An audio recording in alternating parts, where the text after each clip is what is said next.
Salam mehman dinleyiciler.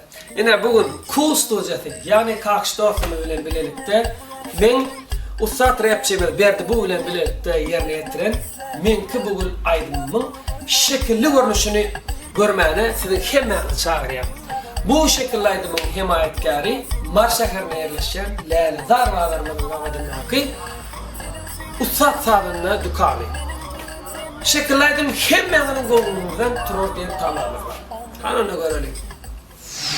Menki bugün, dinledin menki bugün. Bilmen özgane söymen, gelsin ellerin eller.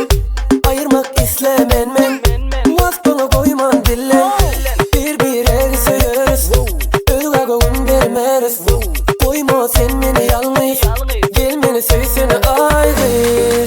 Senin sevgin benimle, benim duygum seninle. Görsem seni günler, on nedeni çek bile balta yetecek. Gel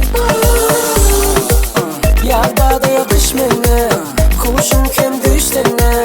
Sen nedeni çek Korkum aydanım aydın, men sana düzleme aydın. Koyma sen beni yalnız, gel beni söysene ayrı. Senin sevgin benimle, benim duygum seninle. Görsem seni günler, on nedeni çek bile balta yetecek. Yağda da yakış menne, kuşun kem düştene. Sen nedeni çek menki bugün, dinledin menki bugün. Dinledin menki bugün. Düştüm aşka gelsen ki, benden başka söymendi. Gel beni söysene sen ayrı. Alça, bilecek gelecek, varacak görecek, söyleyecek duyacak. Men seni taptım, balçada yettim, baltamacak yok söygen deyso. Bile bolsak ömrümün sonu no, ana şeyle arzum son no.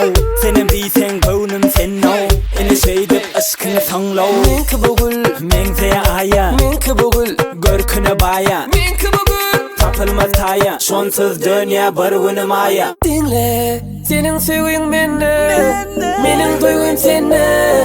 Görsem seni günler, on nedeni çek bile balta yetecek. Yağda da yakış menne, kuşun kem düştene. Sen nedeni çek sen nedeni menki bugün. Dinledin menki bugün, dinledin menki bugün. Çek